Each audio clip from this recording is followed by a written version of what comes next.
How many people here suffer from Wegmansitis?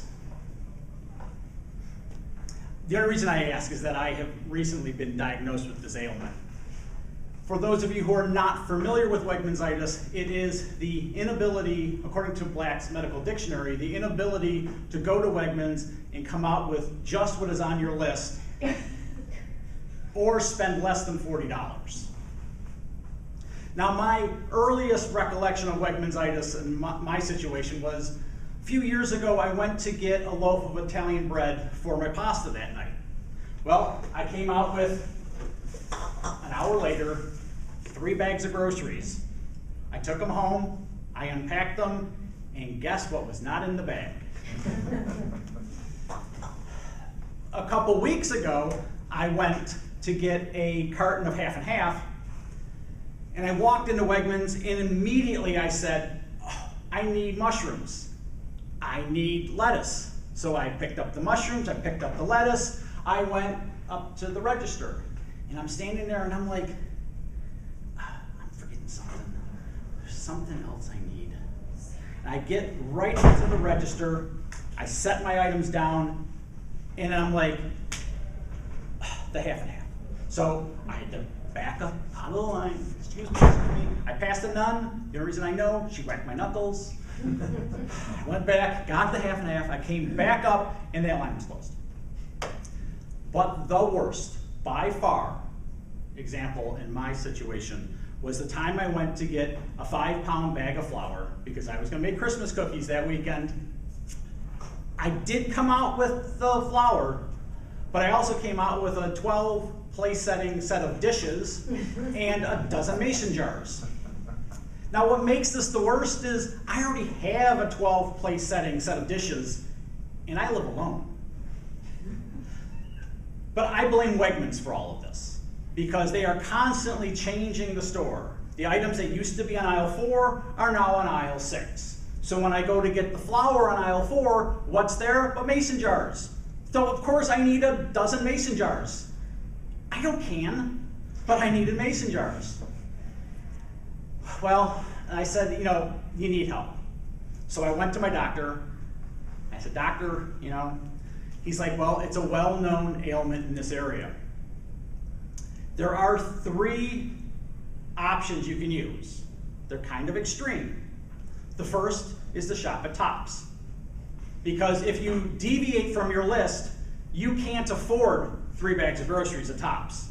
Why do they have bank branches and Tops? Well, that's so you can get a loan.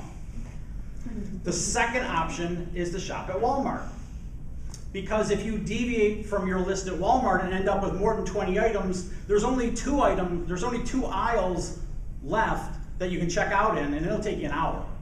So at Tops, the penalty is dollars. At Walmart, the penalty is time. And the third option is Aldi's. They only sell 20 items, so you can't deviate from your list. But the doctor said before doing something that extreme, maybe you should go to a support group. Now, how many people knew that there were Wegmansitis support groups? I didn't. But I went to my first meeting last week, and there were over 100 people at the meeting. The first woman who got up to speak talked about the time she took her husband grocery shopping with her.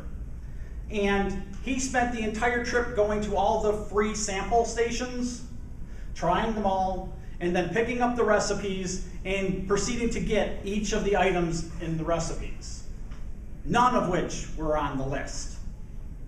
It was more than 3 bags of groceries. It filled the back of their Chevy Tahoe. Needless to say, he is no longer welcome to shop with her at Wegmans. The second woman got up and she talked about the smells you encounter when you go into Wegmans. She went in and there's all the fresh baked bread, there's the pastries, there's the bagels, there's the rotisserie chicken. She said the last time she went in there, she bought 5 loaves of sourdough bread and a rotisserie chicken. No big deal, right? Except she's gluten-free and vegan. And then finally, a gentleman got up and he talked about the fact that he had just bought a self-driving car. Now, I bet you most of you do not know that all Wegmans locations are now pre-programmed into self-driving cars. The 20-minute ride from Macedon to downtown takes an hour because it diverts to 5 different Wegmans. He was going to go to Florida until he found out how many Wegmans are between here and DC, and he calculated it would take 7 days just to go that far. So the people at the support group said that the only other option is Instacart. So go online, enter what you want, because you won't be wandering through the store picking up items that you don't need. However, you have to pay a premium on each item, and you have to pay a subscription or a delivery charge. So your options are, do you risk it by going into Wegmans and coming out with $200 worth of groceries that you don't want? Or do you pay extra at Tops, extra on time with Walmart? Do you pay extra with Instacart? That's your choice. But, oh, I'm sorry, I gotta go. I gotta go pick up some items at the store. So if anybody needs a dozen mason jars, I've got them right here. I'll see you. Mr. Toastmaster.